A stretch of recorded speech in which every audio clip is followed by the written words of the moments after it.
Ladies and gents, today we're going to be going through the entire curly girl method and addressing some of the reasons why I personally do not subscribe to the curly girl method, and if you do, we're also going to be addressing some of the things that you need to be considering before you commit to co-washing your hair for the rest of your life. Now, don't get me wrong, there's absolutely no shame in adopting various practices and products from different methods or trends, but here's the gag. If it works for you, keep it. If it doesn't work for you, trash it. But the main thing is to know exactly what you're getting yourself into. Now, fun fact, I've never fully tried the curly girl method, and besides the fact that you're encouraged to co-wash over shampooing and the fact that you're discouraged from using non-water soluble silicones, I don't really know much else about the curly girl method. I know, right? It's shocking. However, this all works out pretty well for you guys, as I figured it would be a fun video for you guys to watch me look up what the curly girl method actually entails in its entirety, and for you guys to get my live, raw, unfiltered thoughts on the curly girl method, as well as any advice that I may have on things that you may want to consider before deciding to follow this method to the letter. Okay guys, I'm gonna go grab my laptop and let's have a look at what we're working with here. Hey Siri, what is the curly girl method?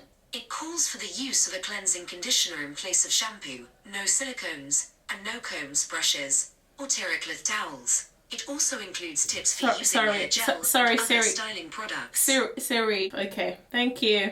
Let's just look this thing up. What is the curly girl method? Okay, how to follow the curly girl method, naturally curly. Trade your damaging habits in for a healthy hair regimen. It's a good sell, strong start. They've got instructions here for wavy hair, curly hair, and coily hair. For the purposes of this video, I'm going to focus more on the curly and coily hair instructions just because I think that appeals more to this channel. Curly hair instructions say cleanse once a week or every 10 days, co-wash with water and conditioner. And if your hair is coily, cleanse as little as possible. Wait, what is cleanse as little as possible? Let's really talk about this.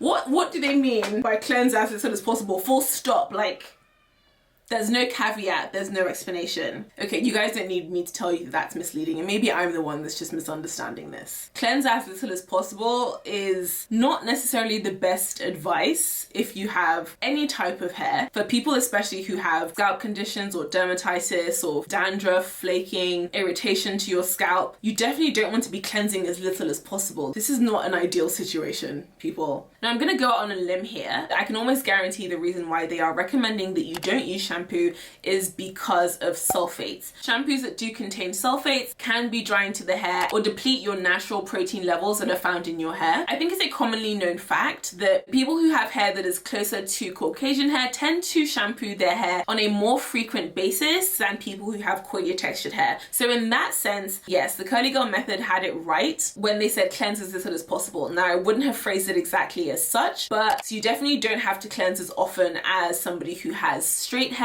or wavy hair if you have coily hair. And that's just because people who have coilier hair textures, one, tend to produce a little bit less sebum than people who have looser hair textures. And in addition to that, because coilier hair textures have a lot more turns and twists, the little sebum that we do produce doesn't make it very far down our hair shaft, which means that we don't have the added coating from sebum to protect our hair strands, which is why we need to use things like oils and butters or creams to make up for that natural sebum that is not being evenly distributed across all our hair as it is with looser or wavier hair textures. But I find that this advice to not use sulfates at all is kind of like a gung-ho or an extreme response to the opposite extreme, which would be using a sulfate containing shampoo every single week or multiple times a week. Now, depending on what co-wash you are using to co-wash your hair, not all of these products are going to be as effective at cleansing your hair as a sulfate containing shampoo or even a milder sulfate free shampoo, especially when it comes to things like product buildup, which if you're not 100% fluent in product ingredients, my fear is you could very easily miss an ingredient in a product ingredient list that could actually cause buildup in your hair. Now, I'm sure that they have an extensive list of ingredients and products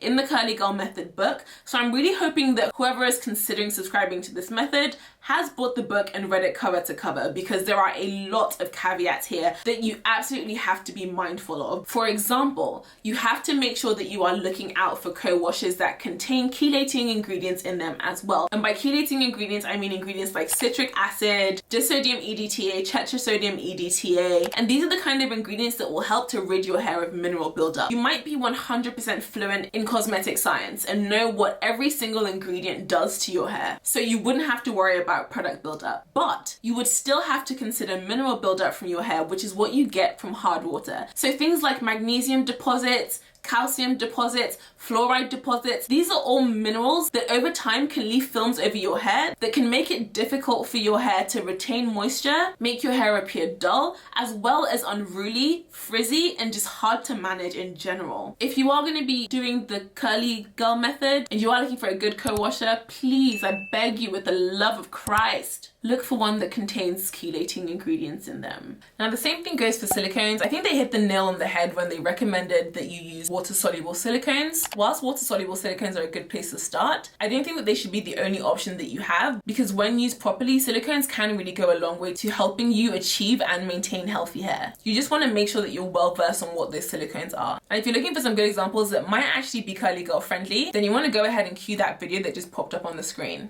Step 2 is condition. For the coily hair instruction, it says wrap your hair and apply heat for 15 minutes for a moisture boost. It's quite interesting that they gave this instruction only for coily hair textures, because I would say it's less about the texture or the curl pattern of your hair and more about the porosity, because if you have hair that's already high in porosity, you don't really need as much help for the conditioner to absorb into your hair or to get your cuticles to lift as, say, if you had low porosity hair. And you don't have to have coily hair to have low porosity hair. Low porosity hair can come in wavy textures, curly textures, and also if you have curly low porosity hair, this will be a good shout for you too as well, not just for coily hair textures. This is very interesting for me. The wavy hair instructions say don't rinse all the way. Curly hair textures, it says leave a little bit of the conditioner in, or you can rinse it off entirely. But then when it comes to the coily hair texture, it says rinse off completely to avoid a film. Now the funny thing is, one of the main benefits of conditioner is to provide a film over your hair to reduce the friction in between your hair strands as they rub against each other, which is something that coily hair textures are more prone to than curly or wavy hair textures. So of all of the hair types that I would have picked to leave a little bit of conditioner on the hair, it would definitely be a coilier hair texture. Now, if you guys have seen my video from last week, you'll already have an idea of how I feel about using standard conditioners in the absence of deep conditioning.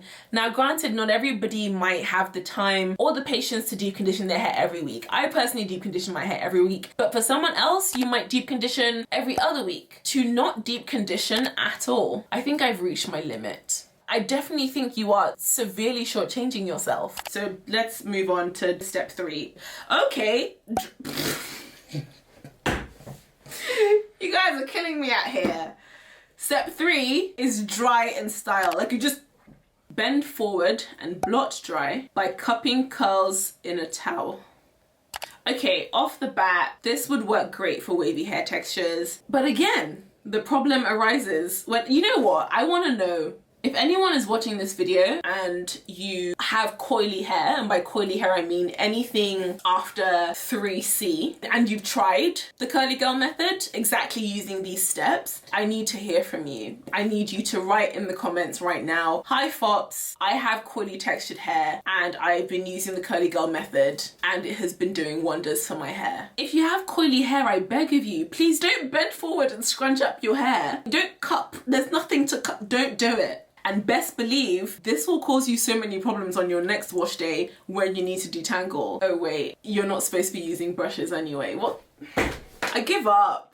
I give up. So not only would you be cupping coils that are already prone to tangling and knots, you would also not be actually using any brushes or combs to detangle. I'm assuming this method encourages finger detangling only. The issue is, what do you then do when you have mats, tangles, single strand knots galore? What do you do? What do you do? Do you just chop it off? Because that's genuinely the only option. Combs and brushes. Do you have a part to play in a healthy hair care regimen? I really don't subscribe to solely finger detangling, especially the further along the curly to coily scale your hair is. And here's the reason I say this. On average, you shed about 100 hairs a day. Now, if you have hair that is looser in curls, or straight, it won't be very hard for you to rid your hair of those hairs just from using your fingers. Now, the importance of ridding your hair of all these shed hairs is because every shed hair that is not subsequently removed from your head is a free roaming hazard that can tangle with existing hairs and cause tangles, knots, which leads to breakage and split ends, which obviously you don't need me to tell you at this point will compromise the health of your hair in general. So perhaps an alternative for you would be to start by finger detangling and making sure that you've worked through your hair as much as you can with your fingers, and then maybe go in with a wide tooth comb or an appropriate brush for your hair texture to get any leftover hairs that might still be left in your hair. So it says here, the Curly Girl method is a hair care method that trades in damaging habits for a healthy curly hair regimen using just conditioner and gel. Using just conditioner and gel. Lorraine definitely cannot be suggesting that you don't even moisturize, because step 3 really should have been moisturize. Whilst this set of recommendations has been shown to have incredible results for many curlies in our community, you should always feel free to modify them to suit your hair. Yes, yes, and yes. The instructions for coily hair, while Lorraine recommends a wash and go, again, it's becoming increasingly evident to me that the Curly Girl method is definitely not focused on length retention. If you're trying to retain length, you have to keep your hair stretched as much as possible. The coilier your hair is, you cannot, I repeat, you can't, look into my eyes. Look into my eyes.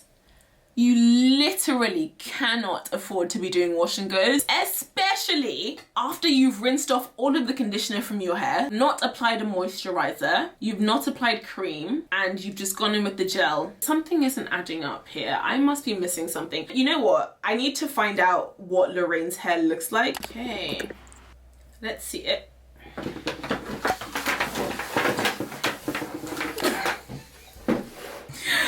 Lorraine! I have the same suspicions about Lorraine as I have about Pattern Beauty products. Now, I haven't personally tried it. For the reviews that I've seen, I think I'm gonna save my money. This is the problem when you market products to all hair types or to all curly hair types, including coils, without considering how or if it would work for all of those hair types. If it's not going to work equally well for curly hair as it is going to work for coily hair, then just market it to curly hair. It's okay. There are products out there for coily hair textures. It's not a one size fits all, Lorraine. I think they should have kept it as the Curly Girl method and not tried to tag on coily hair as well, because coily hair is a little bit of a different ball game. Okay, so the last thing I wanted to do was to jump into some of these product recommendations from the Curly Girl handbook for the different hair textures. Now, just as a disclaimer, all of these products have been taken directly from the Curly Girl handbook. I'm not assuming that these are all of the product recommendations, but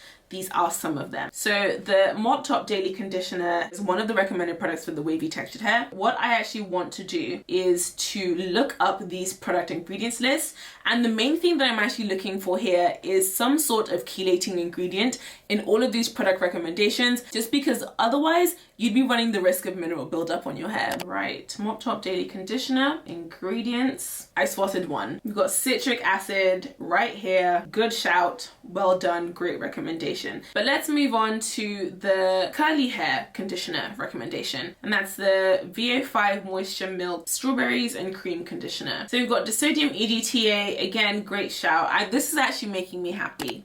I'm encouraged. I'm encouraged. And then finally, the last one that we want to be looking at. Are we looking at the same thing? How is she going to recommend Shea Moisture, Coconut and Hibiscus Curl and Style Milk? I mean, the clue is in the name. It says Curl and Style Milk. It's not a co-wash, neither is it a conditioner. It's a leave-in conditioner, it's a moisturizer, it's a lightweight moisturizer, it's a styling milk. But I will humor you, Lorraine. Let's look at these ingredients. I genuinely want to know who was the coily hair confidant, who was the coily hair liaison, who was representing us in this method. The fact that this is a leave-in and not even a conditioner means that it's even less likely to have a chelating ingredient in it whatsoever. Usage instructions: apply as a non-rinse moisturizer and styling cream. Let me not finish my sentence before they call me a hater. Okay, water, coconut oil, glycerol stearate, glycerin, sterile alcohol, cetyl alcohol, bentaminium chloride, Scanning, scanning. As I guessed, no chelating ingredients in here. Again, this is not to say that some of the other recommendations are not good. I've just gone through the ingredients for 2 of the other recommendations on here for wavy hair and curly hair, and they check out as far as being able to rid your hair of mineral buildup. If product buildup isn't something that you're worried about because you're not using any products that can build up on your hair on the curly girl method. But we come to the coily hair recommendation, and honestly, the truth is not everybody who wants to follow this method is actually going to go out and buy the book and read the whole book. I think it would be foolhardy for me to think that. Let's just call a spade a spade. You watch a couple of YouTube videos, you read a couple blogs, and you proceed. If somebody were to read that infographic and pick up on that as a recommendation to be washing their hair with, they're in for a shock, an unpleasant one. From what I've read, the curly girl method sounds like it would work great for people who have wavy textured hair and curly textured hair. But when we start getting to super curly textured hair and coily textured hair, I start to get very concerned. How many of you guys are currently on or have actually been on the curly girl method? And if you have, what has your experience been with it? I'm really curious to find out, especially if you have coily textured hair, because honestly, Lorraine, you lost me at wash your hair minimally. No ma'am. Also, if you've been using the curly girl method and you've modified it to suit your own hair, I'd love to hear what your tips are in the comments below, because that could really be helpful to somebody else who's looking at trying this method but doesn't really know where to start in terms of modifying it to making it suit their hair. Anyway, I hope you guys enjoyed this video. Thank you so much for watching, and I'll see you in my next one. Bye. Mwah.